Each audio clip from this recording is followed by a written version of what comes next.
The tragic story of Miss Idilia unfolds in the book titled The Diary of Miss Idilia, a tragic tale of young love lost. This gripping narrative presents itself as the original diary of a young girl who mysteriously vanished while vacationing with her parents in the German Rhineland in 1851. Originally published under the title The Missing Girl, The Records of Idilia Dub by Bertelsmann in Munich in 2002, this diary gained further attention when it was later translated into Dutch in 2009, and finally published in English by Short Books in 2010.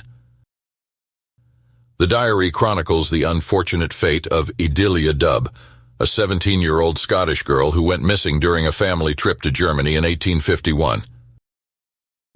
Despite extensive search efforts, her parents were unable to locate her and eventually returned home. In a chilling twist, nearly a decade later in 1860, workers at Lanark Castle stumbled upon her remains at the top of a tower. By her skeletal remains, a diary was discovered, in which she had documented the harrowing experiences of her final days.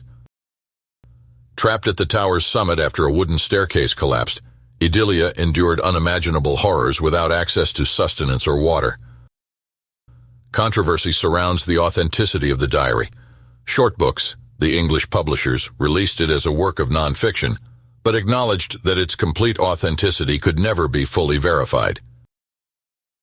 In a review of the English edition published in The Spectator, Andrew Taylor voiced skepticism, stating that even the most trusting reader would detect several significant discrepancies.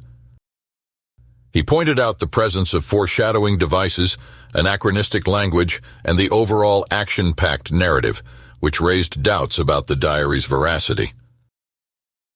German historians have also raised concerns about the book's historical accuracy. They note numerous inaccuracies, such as the description of a nearby church with 2 towers, despite one of them having already collapsed in 1844. Additionally, Dub mentions hearing the sound of a train, although the railroad through the Rhine Valley was not constructed until 1859.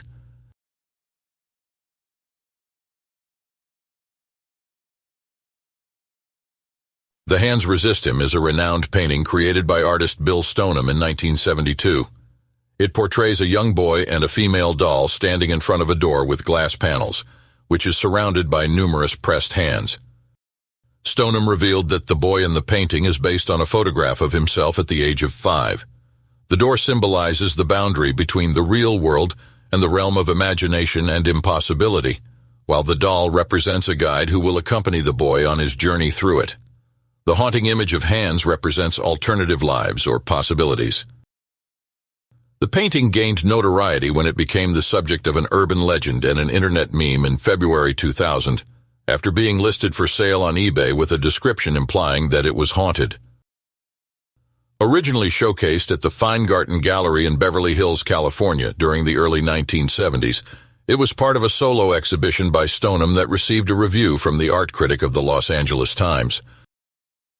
Actor John Marley, known for his role as Jack Woltz in The Godfather, purchased the painting during the exhibition. Following Marley's death, the painting was discovered at the site of an old brewery by an elderly couple in California, as stated in their eBay listing. The couple claimed that the painting carried a curse and made several assertions about its alleged haunting, including claims of the characters moving at night and even leaving the painting to enter the room where it was displayed. The eBay listing included photographs that supposedly captured an incident where the female doll threatened the male character with a gun, causing him to try to escape the painting. The sellers included a disclaimer absolving themselves of any liability if the painting was purchased. News of the listing quickly spread across the internet as users shared the link with friends and created their own pages about it. Some individuals reported feeling unwell or experiencing unpleasant sensations simply from viewing the photos of the painting. The auction page received over 30,000 views. The painting received 30 bids and was eventually sold for $1,025. The buyer, Perception Gallery in Grand Rapids, Michigan, contacted Bill Stoneham and shared the peculiar story of the eBay auction and their acquisition of the artwork. Stoneham expressed surprise at the various stories and strange interpretations of the painting's imagery. According to the artist, The object presumed to be a gun by the eBay sellers is actually just a dry cell battery and a tangle of wires. Stoneham also noted that both the owner of the gallery where the painting was first exhibited and the art critic who reviewed it passed away within a year of their encounters with the artwork.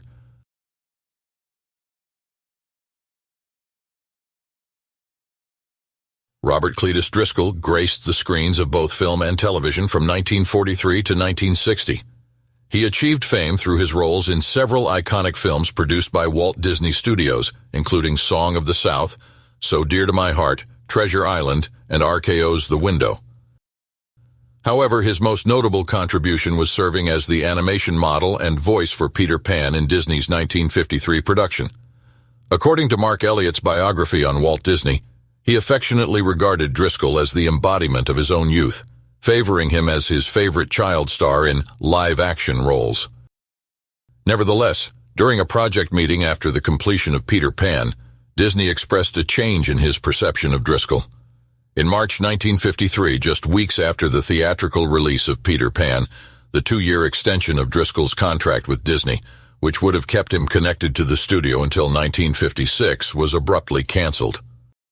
Subsequently, Driscoll encountered a growing indifference from other Hollywood studios, struggling to secure movie roles as a serious character actor. In December 1956, Driscoll and his longtime girlfriend, Marilyn Jean Rush, eloped to Mexico.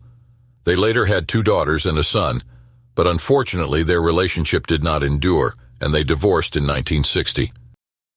During the period, Driscoll's drug use escalated. He faced his first arrest in 1956 for marijuana possession. A Los Angeles Times article by Hedda Hopper on July 24, 1956, stated that this incident could jeopardize his career. Driscoll admitted years later that he began experimenting with drugs at the age of 17 and quickly spiraled into using whatever substances were available, predominantly heroin due to his financial means. During this tumultuous time, Driscoll faced additional charges, including disturbing the peace and assault with a deadly weapon. The latter incident occurred when he struck one of 2 hecklers with a pistol who had insulted him while he was washing his girlfriend's car. In late 1961, Driscoll was sentenced as a drug addict and served time at the Narcotic Rehabilitation Center of the California Institution for Men in Chino, California. After his release in early 1962, he struggled to find acting opportunities and became embittered by the lack of work. Driscoll expressed his disillusionment, stating that being discarded after being treated like a prized possession was a bitter experience. In 1965, a year after his parole ended, Driscoll relocated to New York with hopes of revitalizing his career on Broadway, but his efforts proved unsuccessful. Instead, he became part of Andy Warhol's Greenwich Village art community, known as The Factory, where he focused on his artistic talents. Tragically, on March 30, 1968, 2 boys playing in a deserted East Village tenement discovered Driscoll's lifeless body lying on a cot. 2 empty beer bottles and religious pamphlets were scattered nearby. An autopsy examination revealed that he had died from heart failure caused by advanced atherosclerosis, resulting from his drug use. The body lacked identification, and efforts to identify him within the neighborhood were unsuccessful. Consequently, his unclaimed body was buried in an unmarked pauper's grave on Hart Island in New York City's Potter's Field. In late 1969, Driscoll's mother sought assistance from officials at Disney Studios in hopes of reuniting her son with his father, who was approaching death. This endeavor led to a fingerprint match at the New York City Police Department, which located Driscoll's burial site on Hart Island. Although his name appears on his father's gravestone at Eternal Hills Memorial Park in Oceanside, California, Driscoll's remains remain on Hart Island. Thank you for joining us for another episode of Fireside Unsolved. If you haven't already, please like and subscribe to help the channel grow. Until next time, take it easy and be easy, you filthy bastards.